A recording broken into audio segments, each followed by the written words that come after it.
وشر الأمور محدثاتها فإن كل محدثة بدعة وكل بدعة ضلالة وكل ضلالة في النار. إخواني وأحبتي معاشر المسلمين والمشاهدين rahimani Allah wa iyyakum ajma'in.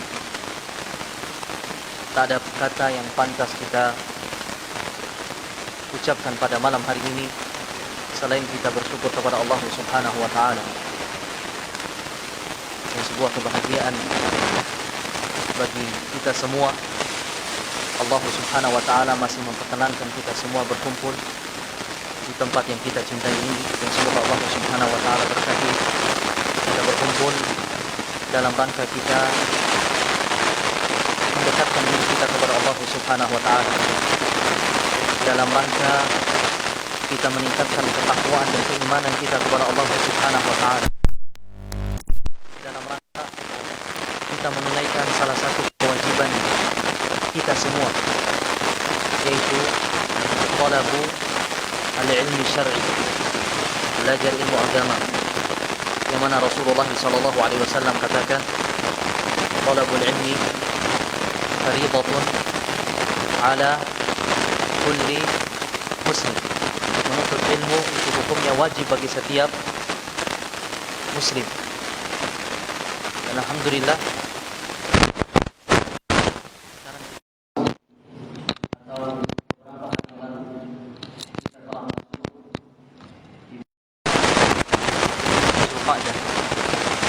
berapa ikhwan sekarang? Tanggal 4 atau 5? Lima Zulqa'dah. 4 apa? 440. 4 atau 43 Hijriah. Yang mana bulan ini ikhwani adalah bulan yang spesial, bulan yang begitu diistimewakan oleh Allah Subhanahu wa ta'ala. Kalau kita berbicara tentang bulan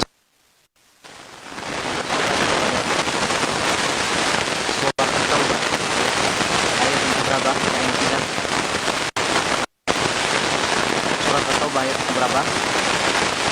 Itu dua. Ayat yang 36. Allah Subhanahu wa taala katakan,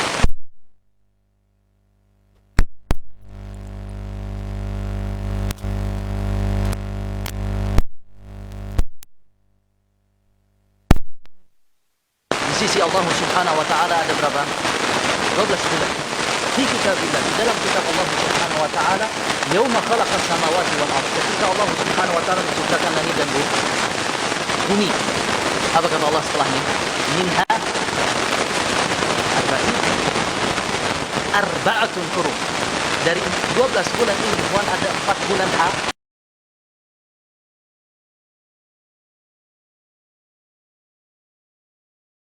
lurus. Fala tadlimu fihinna anfusakum. Maka jangan sekali-kali kalian menzalimi diri kalian pada 4 bulan haram tersebut. Ada yang punya ikhwan, apa saja bulan-bulan haram? Ahsanta, Zulqa'dah, Dzulhijjah, kembali apa? Al-Muharram, kemudian apa yang keempat? Rajab. Ahsantum. Mana hadis ini atau ayat ini ikhwan ditafsirkan oleh Rasulullah sallallahu alaihi wasallam di dalam hadisnya, "Thalathatun mutawaliyat," kata Rasulullah. 3 dan 4 bulan haram ini datang berturut-turut. Yang pertama tadi apa? Zulqa'dah. Kedua apa para Rasul? Dzulhijjah. Kemudian yang ketiga Al-Muharram. Wa Rajabun Mudhar, kata Rasulullah. Dan yang keempat ada bulan Rajab. Bagaimana bulan Ramadan? Bukankah bulan Ramadan juga bulan yang mulia, ikhwan? Jawab. Jawab. Nah. Berat kata na'am. Nah. Bulan Ramadan bulan yang juga mulia. Akan tetapi kemuliaan bulan Ramadan, ikhwan, tidak dibahas oleh Allah Subhanahu wa taala di dalam surat At-Taubah ayat yang ke-36. Akan tetapi dibahas, dibicarakan di surat mana? Al-Baqarah ayat yang ke-183, 85 dan seterusnya. Jadi ini memberikan faedah kepada kita semua, ikhwan. Selain dari bulan Ramadan, ada bulan-bulan yang mulia juga, yaitu bulan kita. Bulan-bulan haram ini, ikhwan. Baik, baik, sekarang kenapa kalau bulan ini? Ada apa dengan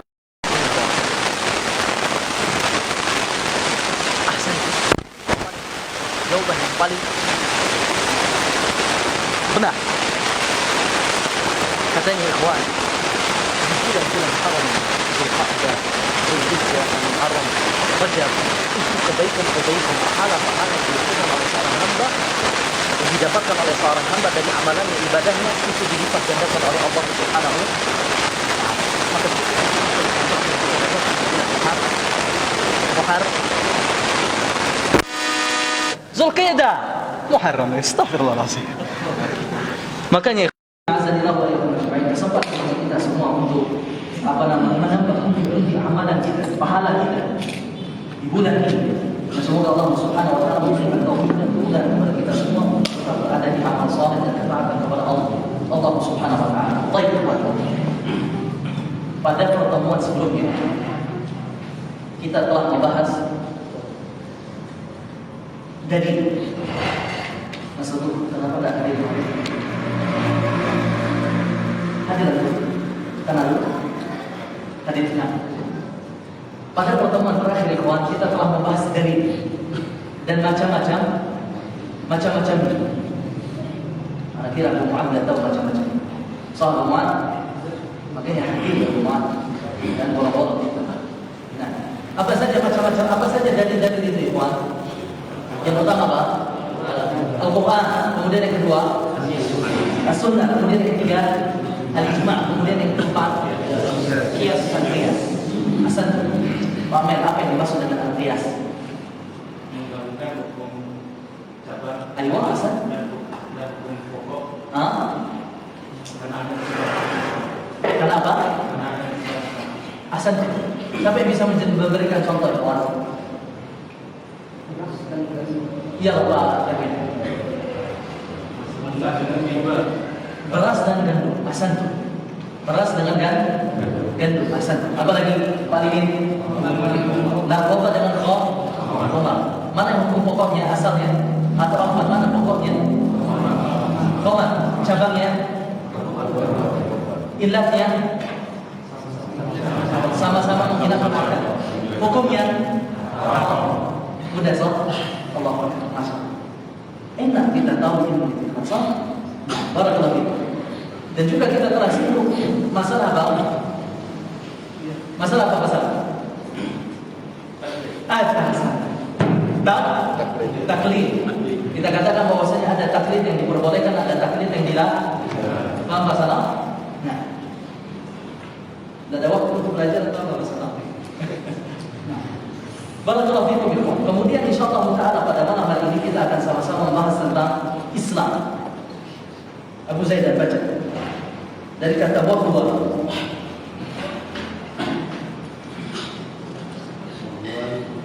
Alhamdulillahirabbil alamin wassalatu wassalamu. Ada baca kitab ini. Bismillah.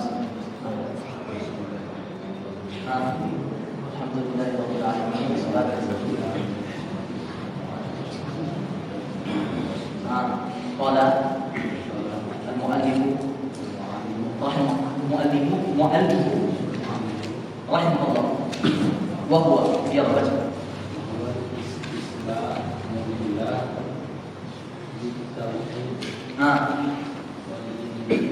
waliyat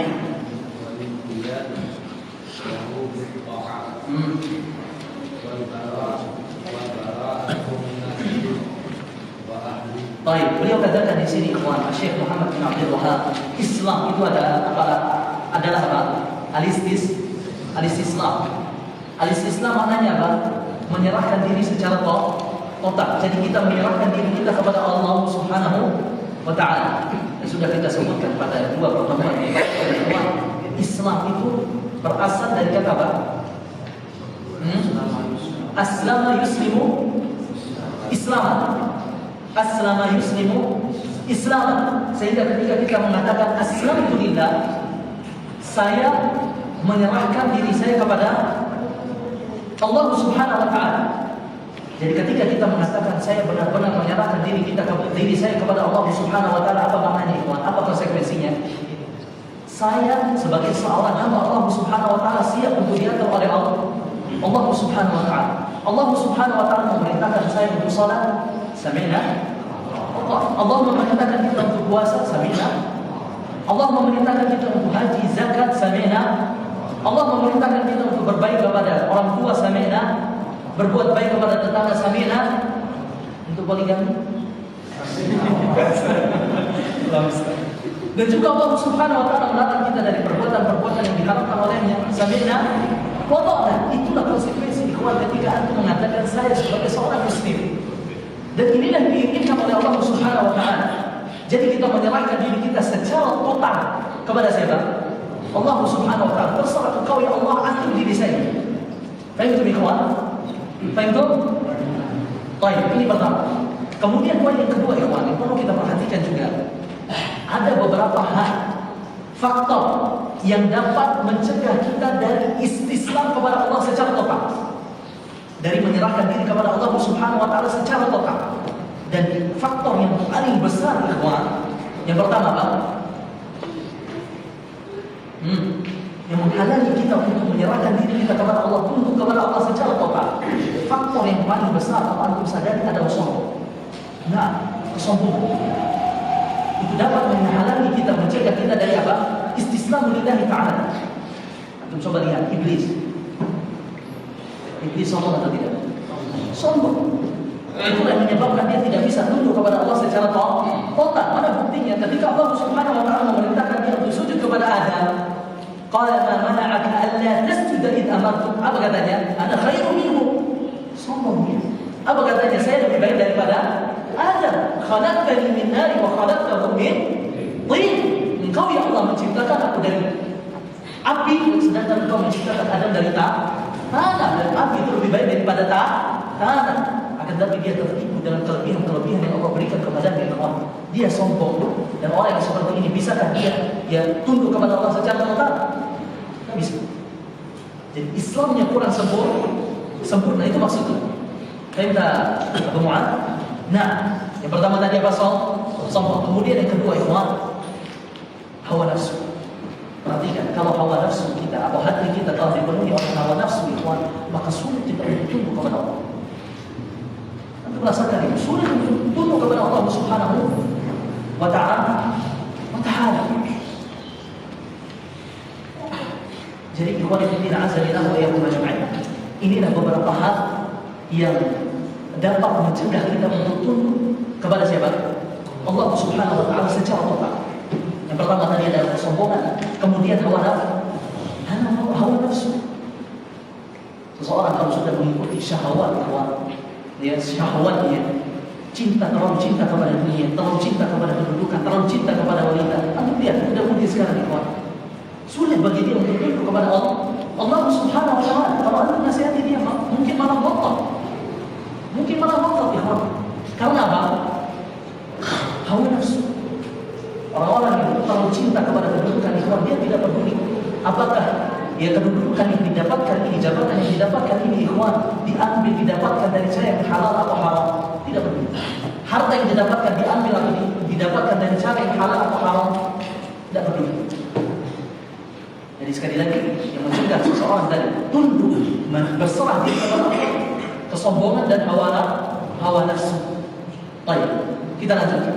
Kata beliau di sini apa ikhwan? Al-istislamu lillahi bitauhid. Itu makna Islam yang pertama. Menyerahkan diri kepada Allah Subhanahu wa taala dengan cara apa? Mentauhidkan Allah Subhanahu wa taala. Ini yang paling penting ikhwan. Mohon diperhatikan ikhwan, ini yang paling penting. Jadi kita meyakini bahwasanya Allah Subhanahu wa taala adalah satu-satunya zat yang berhak untuk disembah. Kemudian kita meyakini sesembahan selain Allah adalah semuanya batil, dan kita ridho untuk menjadi hamba Allah Subhanahu wa taala, dan kita menyerahkan diri kita kepada Allah Subhanahu wa taala. Maka orang yang seperti ini ikhwani adalah orang yang Islamnya sempurna.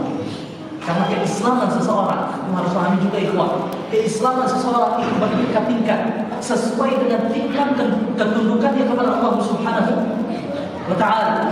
Ada orang ikhwan ketika dia mendengar suatu dalil misalkan mudah atau langsung dia ikuti. Ada yang lain ikhwan, orang yang kedua kalau dia mendengarkan suatu dalil apalagi bertentangan dengan kebiasaannya sebelum itu dia mikir-mikir dulu. Apakah ini, apa dalil ini menguntungkan baginya atau tidak? Dan juga kita terkadang ikhwan, mohon maaf, terkadang di banyak hal terkadang kita lebih mengikuti hawa nafsu daripada dalil. Lebih mengikuti hawa nafsu daripada dalil, padahal dalilnya sudah jelas bahwasanya perkara ini dilarang oleh Allah, dilarang oleh Rasulullah SAW. Akan tetapi karena hawa nafsu, syahwat kita ikut. Anggap saja sebagai contoh ikhwan, musik itu haram atau tidak? Haram, diharamkan oleh Allah, diharamkan oleh Rasulullah SAW. Akan tetapi apa katanya ikhwan? Tidak asyik kalau tidak ada musik, tidak sahur ma'an, tidak seru kalau tidak ada mau, tidak afdal katanya majlis tanpa mau musik. Tidak bila rokok misalnya, Allah musta'an. Ya, haram atau tidak?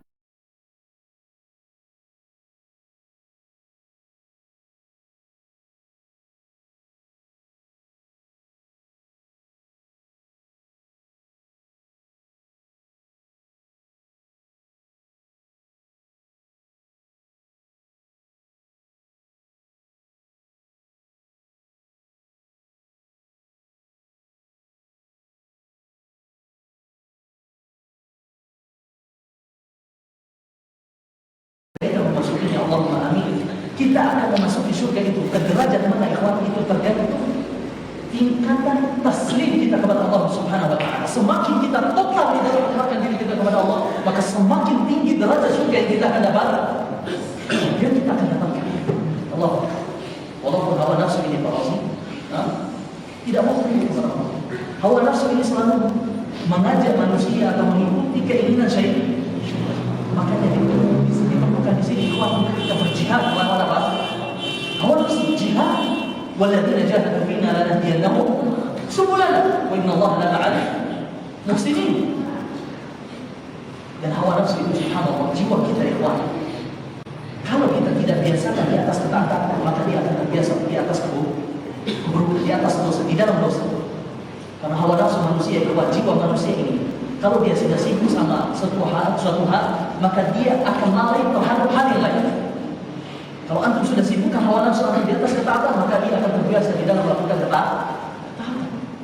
Sekarang kalau ada orang yang subhanallah biasa dia membaca Al-Quran Al-Karim di dalam keseharian di luar, la qadarullah mungkin dia terlewatkan membaca Al-Quran di dalam suatu hari, kira-kira dia akan biasa-biasa saja atau gelisah?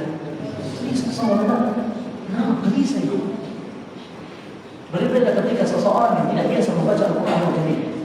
Kalau dia tidak membaca, biasa-biasa saja. Itulah hawa nafsu jiwa kita. Harus dibiasakan di atas ketaatan kepada Allah Subhanahu wa ta'ala. Baik. Apa kata Syekh Muhammad bin Shalih Al-Utsaimin rahimahullah ta'ala ketika beliau menjelaskan bitauhid? Kata beliau bi an yastaslim al-'abd li rabbih istislaman syar'iyyan, yaitu hendaknya seseorang hamba menyerahkan dirinya kepada Allah Subhanahu wa ta'ala dengan cara apa?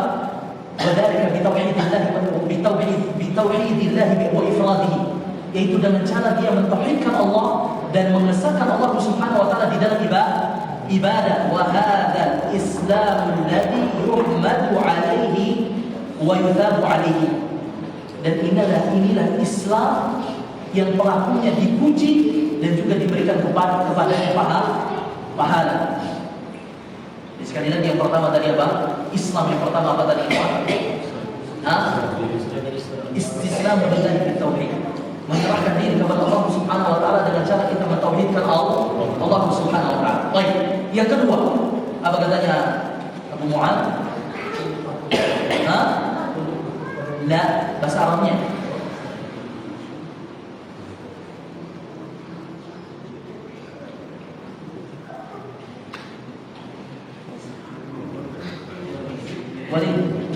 Walinqiyad. Nah, walinqiyad lahu bitta'ah. Ini makna Islam yang kedua, ya. Walinqiyad lahu bitta'ah. Apa maknanya? Tunduk dengan cara kita mentaati Allah. Sudah kita sebutkan tadi bahwasanya ketika seseorang menyerahkan dirinya kepada Allah secara total, maka pasti ketaatannya kepada Allah juga total. Ketika dia menjalani perintah Allah Subhanahu wa taala, dia menjalaninya dengan apa, ikhwan? Senang hati. Beda, ikhwan, ketika antum beribadah kepada Allah dengan senang hati, dengan antum beribadah kepada Allah Subhanahu wa taala dengan berat hati. Seseorang yang menjalankan ibadah dengan senang hati, maka itu nilainya, ikhwan, lebih besar, pahalanya lebih besar di sisi Allah Subhanahu wa taala daripada orang yang menjalankannya dengan berat hati. Perhatikan ini. Seseorang yang menjalankan ibadah secara atau dengan senang hati, ikhwan, dia akan merasakan apa? Manisnya iman, kelezatan di dalam beribadah kepada Allah Subhanahu wa taala. Sudah ada? Belum.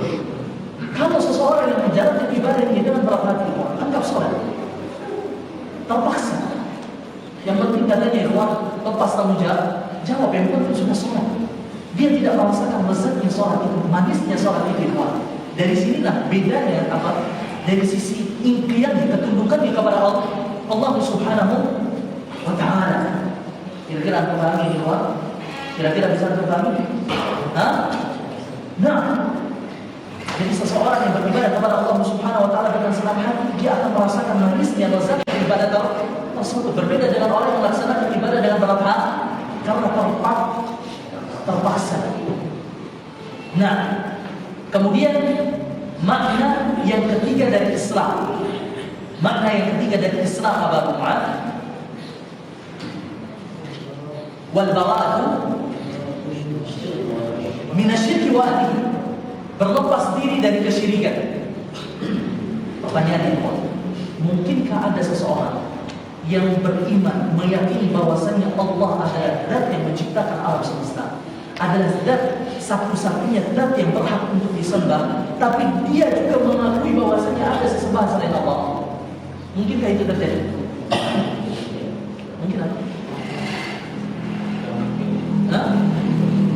Apakah keimanannya itu bisa diterima? Tidak bisa. Atau misalkan dia tidak meyakini, mengakui bahwasanya ada sesembahan selain Allah, ikhwan. Akan tetapi katanya, Bang, jangan antum katakan orang yang menyembah kepada selain Allah Subhanahu wa taala itu kafir. Hormati dia, ya. Itu keyakinan dia. Sebagaimana antum memiliki keyakinan, dia juga memiliki keyakinan. Bisakah terjadi demikian, ikhwan? Tidak bisa, karena keyakinannya kepada Allah bahwasanya Allah Subhanahu wa taala adalah satu-satunya zat yang berhak untuk disembah, maka dia harus menjauhi sesembahan selain Allah Subhanahu wa taala. Itu konsekuensinya, ikhwan. Paham tu, ikhwan? Maka dia harus berlepas diri dari sesembahan selain Allah Subhanahu wa taala. Sekarang Allah Subhanahu wa taala dia untuk dipersekutukan? Mungkin. Allah Subhanahu wa taala tidak akan ridha Allah Subhanahu wa taala dipersekutu. Siapa sekarang menciptakan langit dan bumi?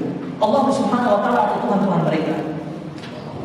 Allah Subhanahu wa taala. Siapa sekarang menciptakan langit dan bumi? Allah Subhanahu wa taala atau apa tempat yang disembah oleh mereka? Allah Subhanahu wa taala yang menciptakan semuanya, ikhwan. Siapa yang memberikan rezeki kepada kita? Allah Subhanahu wa taala. Apakah kita ridha, ikhwan, sebagai seorang hamba Allah Subhanahu wa taala melihat ada makhluk yang disembah oleh Allah Subhanahu wa taala selain Allah Subhanahu wa taala? Tidak ridha, dan Allah pun tidak ridha, ikhwan fillah.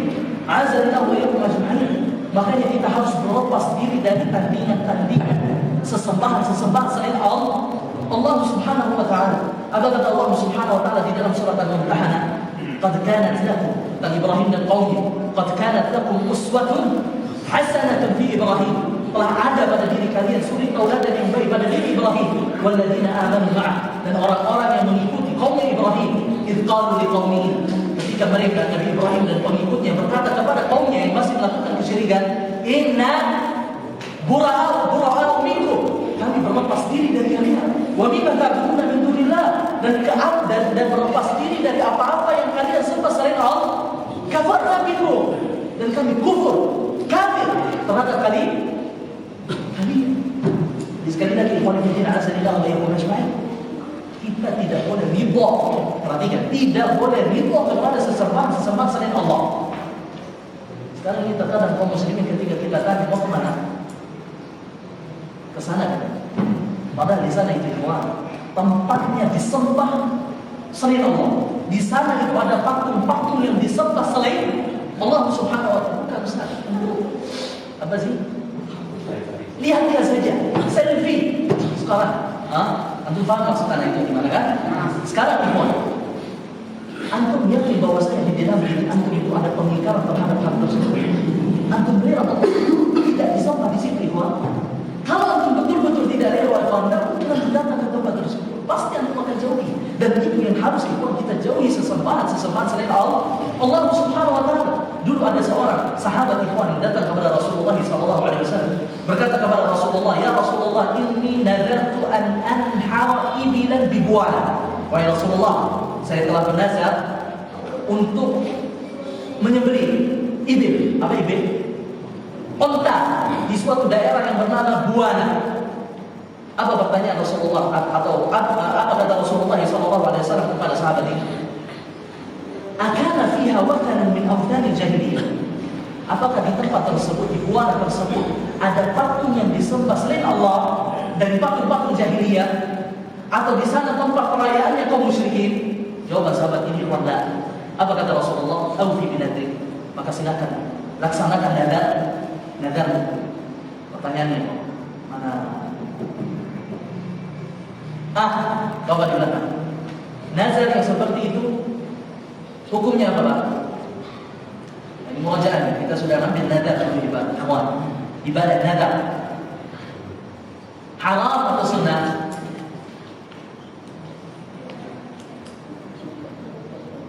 Haram. Haram.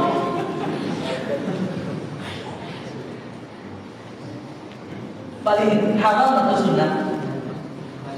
Wajib. Mana dalilnya?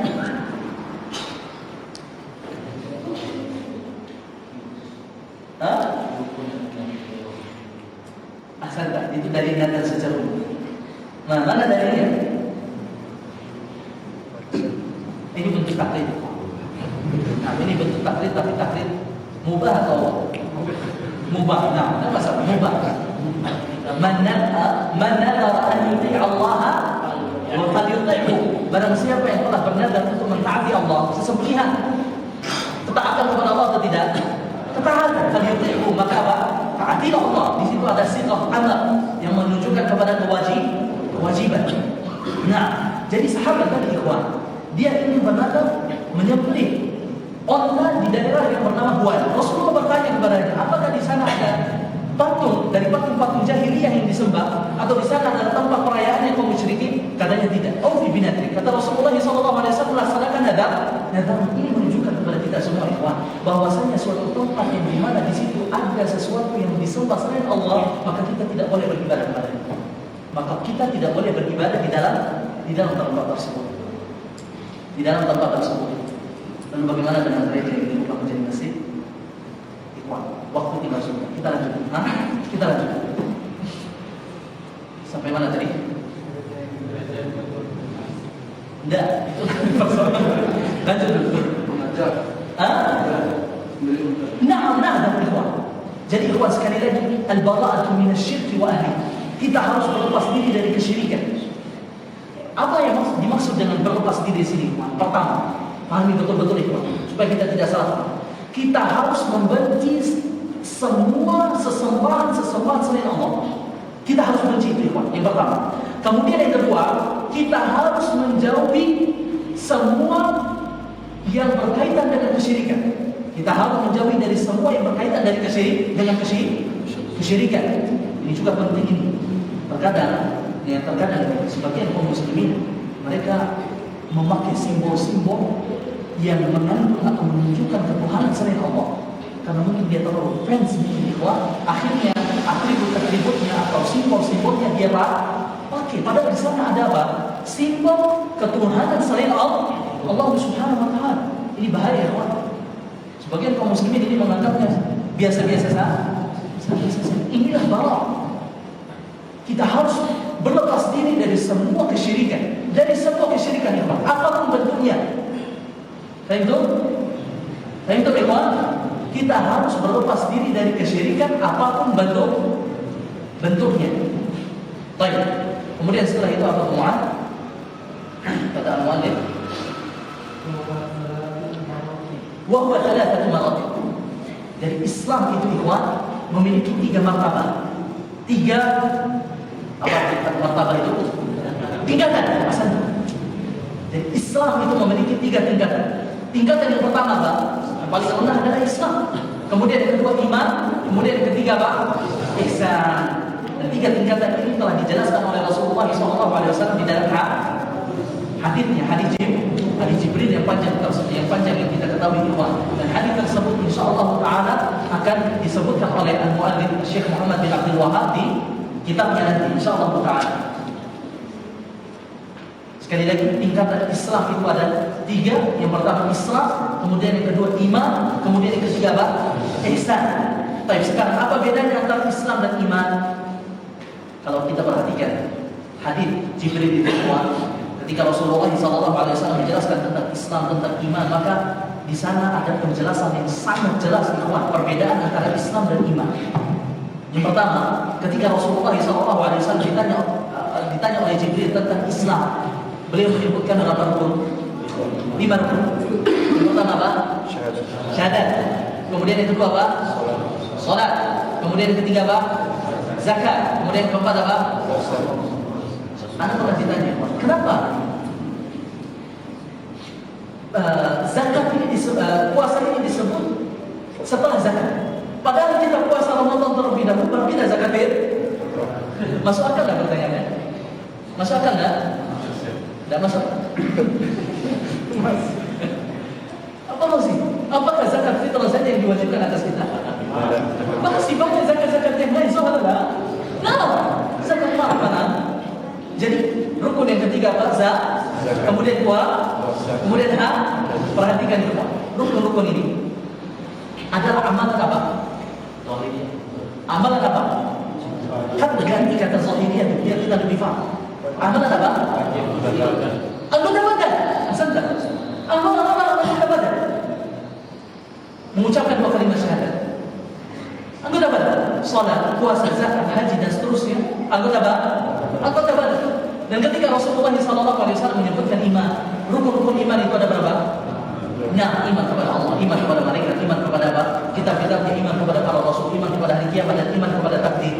Ini semua ikhwan, rukun iman yang ke-6 ini amalan apa? Subhanallah. Jadi Rasulullah SAW menafsirkan bahwasanya Islam itu adalah amalan anggota, perbuatan anggota sedangkan iman itu perbuatan hati. Sudah sampai. Hasan.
Nah, perbedaan iman dan Islam.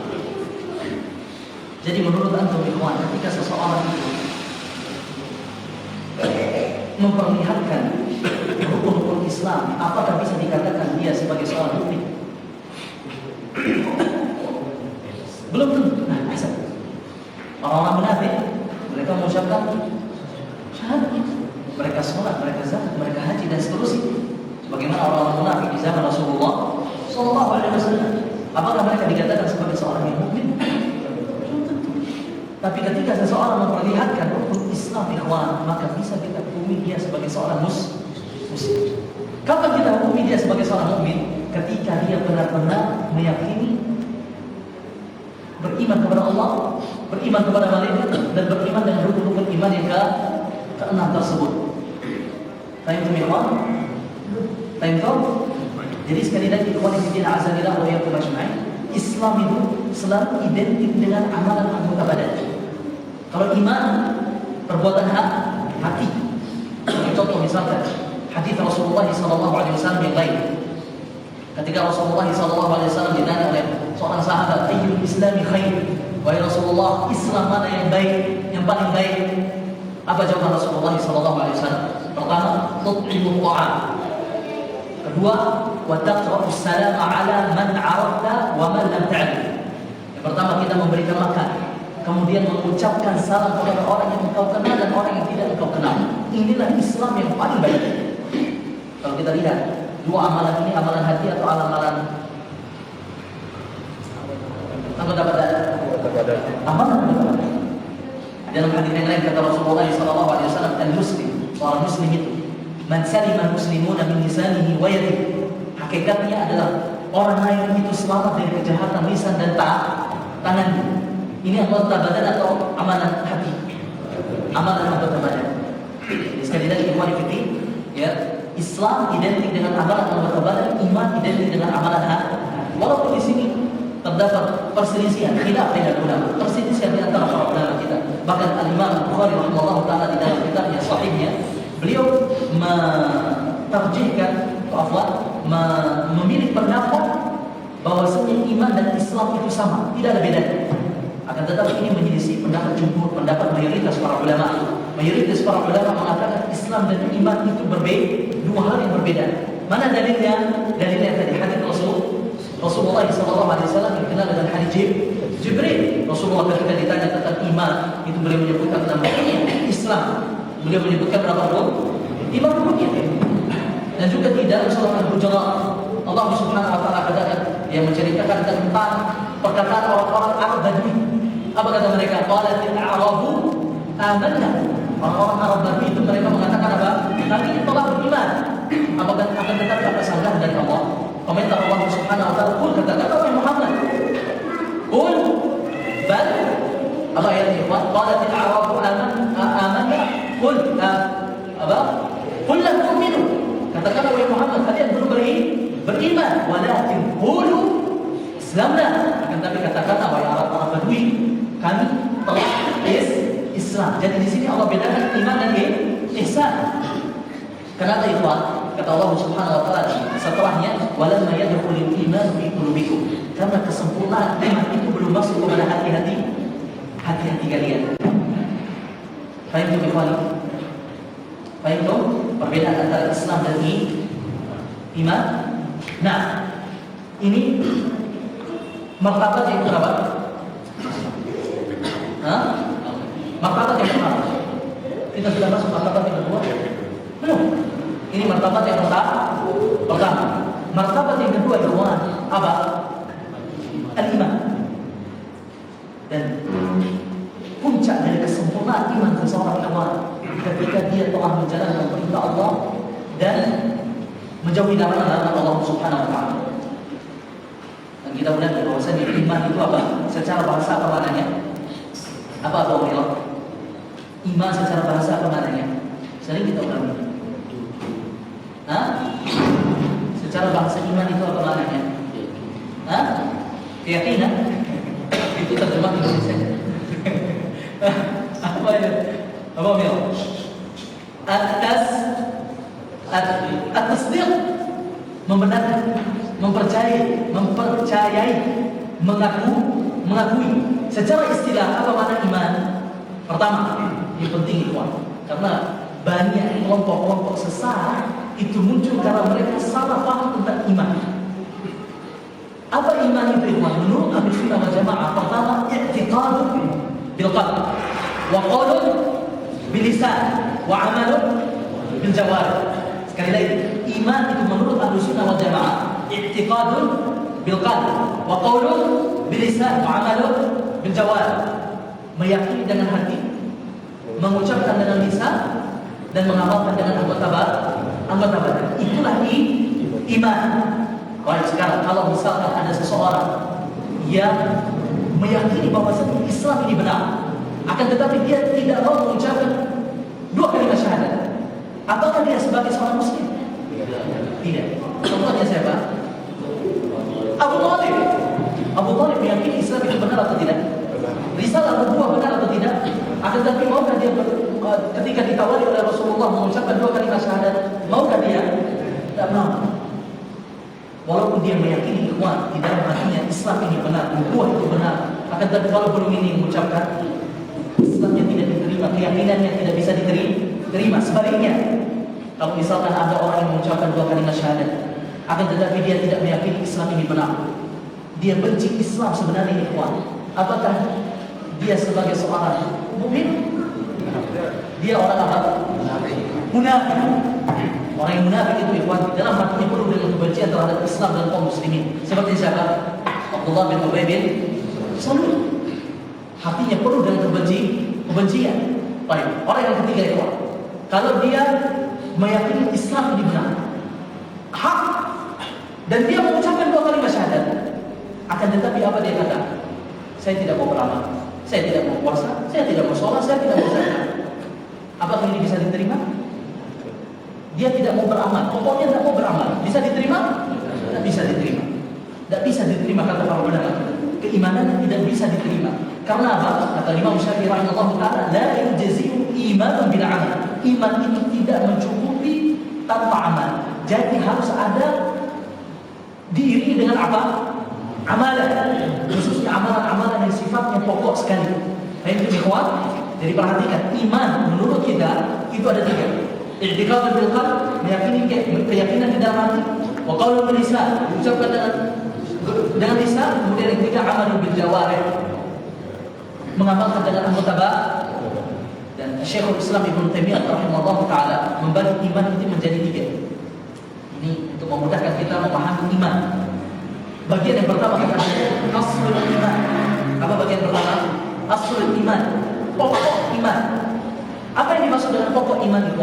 Yaitu keimanan seorang hamba tidak bisa diterima kecuali dengan melakukan perbuatan tersebut. Seperti apa?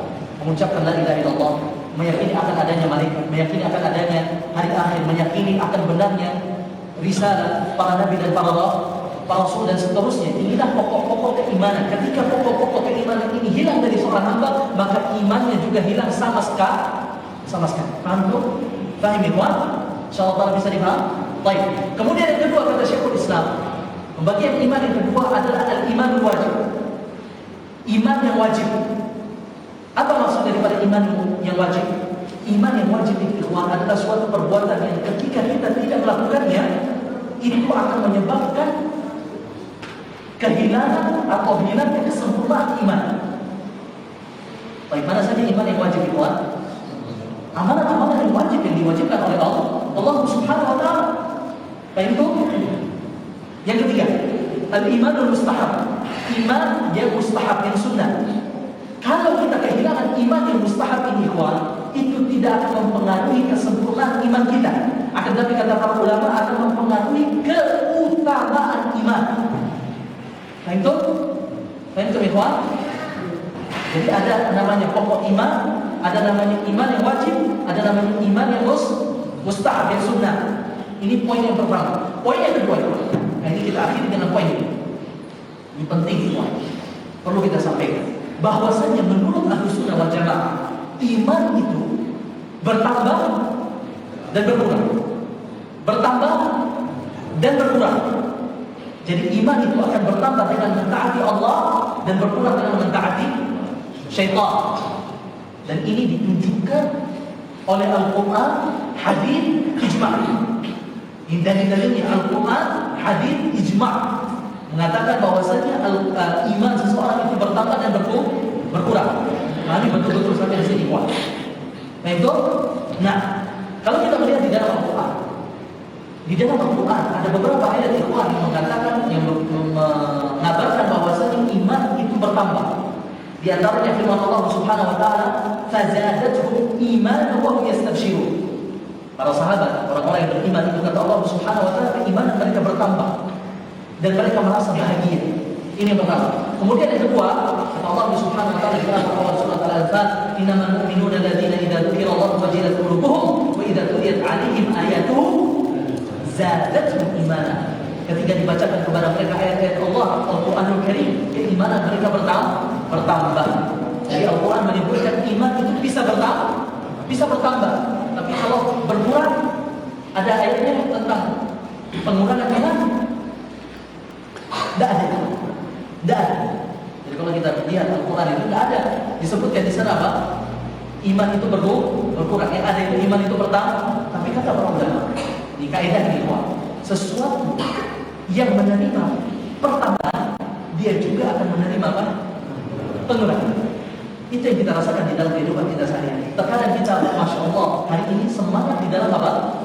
Ibadah, taat kepada Allah. Besok sudah apa? Malas lagi. Artinya apa? Iman itu bertambah dan kadang-kadang dia berkurang. Inilah yang diselisih, akidah Ahlussunnah wal Jamaah. Sedangkan kelompok-kelompok yang lain, Anda sebutkan Murji'ah dan Khawarij, mereka mengatakan iman itu tidak bertambah dan tidak berkurang, akan tetapi iman itu satu. Sedangkan Ahlussunnah kita katakan tadi, iman itu bertambah dan berkurang. Dan iman, apabila sebagian iman itu hilang, maka itu tidak menyebabkan seluruh iman itu hilang. Pahami betul-betul ikhwan? Apabila iman sebagian kita ikhwan, iman kita sebagiannya berkurang atau hilang, maka itu tidak menyebabkan iman kita semuanya hilang. Begitu juga ketika iman kita atau adanya sebagian iman ikhwan, itu tidak menyebabkan adanya seluruh iman. Kalau orang-orang Khawarij, mereka mengatakan ketika betul-betul, ketika iman atau sebagian iman itu hilang, maka seluruh iman juga hilang. Makanya nanti dapat orang-orang Khawarij, mereka mengkafirkan pelaku dosa-dosa besar. Mereka kafirkan, mereka katakan itu murtad. Padahal apa? Betul iman sebagiannya hilang dikuatkan, tetapi apa? Keyakinan kita tidak menyebabkan seluruh iman itu hilang. Kalau mereka apa? Menyebabkan seluruh iman itu hilang. Kalau hilang sebagian, faham itu? Orang Khawarij mereka mengkafirkan pelaku dosa besar. Ketika mereka sudah kafirkan, maka halal darah, halal hormatan. Sebaliknya Murji'ah mengatakan ketika adanya sebagian iman, maka itu menyebabkan adanya seluruh iman. Kalau kita tadi apa? Adanya sebagian iman menyebabkan adanya seluruh iman. Sentuh Pak, amin. Pahami betul-betul itu. Kalau orang-orang Murji'ah itu dengan kita meyakini dalam hati saja iman itu sempurna. Nah, biar untuk lebih paham lagi, orang-orang Murji'ah itu ada 3. Orang-orang Murji'ah itu ada berapa? 3. Yang pertama ada namanya Gulatul Murji'ah. Orang-orang Murji'ah yang paling ekstrim. Apa kata mereka? Kalau kita sudah meyakini dalam hati kita tentang Allah Subhanahu wa taala, maka itu sudah cukup. Antum mau melakukan dosa-dosa besar tidak menjadi masalah. Mau mempersekutukan Allah tidak menjadi masalah. Enak. So, makanya mereka itu menyamakan imannya iblis dengan imannya mereka, menyamakan imannya Rasulullah SAW dengan imannya orang yang paling fasik, yang paling jahat. Itu siapa? Murji'ah yang paling ekstrim, Ghudatul Murji'ah. Kelompok yang kedua masih Murji'ah yang disebut dengan Al-Qaramithah. Apa itu? Al-Qaramithah, Murji'ah. Nah, ada Syiah Qaramithah. Nah, apa keyakinan mereka itu? Keyakinan mereka iman itu cukup diucapkan di lisan saja. Ketika kita sudah mengucapkan dua kalimat syahadat, maka itu cukup. Antum mau melakukan apa saja bebas. Iman antum masih sempurna. Jadi mereka itu ikhwan tidak memasukkan amal itu di iman. Tentu, baik. Iman yang kelompok yang ketiga yang dinisbatkan kepada Abu Hanifah, Imam Fikih Abu Hanifah rahimahullah taala, namanya fuqaha'ul Murji'ah. Fuqaha'ul Murji'ah, fakih yang Murji'ah. Ini dinisbatkan kepada Abu Hanifah rahimahullah taala. Apa kata mereka itu? Apa keyakinan mereka? Iman itu hanya diyakini dengan hati dan diucapkan dengan lisan. Fakta saja. Jadi kalau kita perhatikan coba 3 kelompok ini apa? Mereka sepakat tidak memasukkan amal di iman. Itu kelompok Murji'ah. Sekarang kalau kita tanya, adakah pemikiran-pemikiran Murji'ah sekarang ini di zaman kita? Banyak. Asal tuh.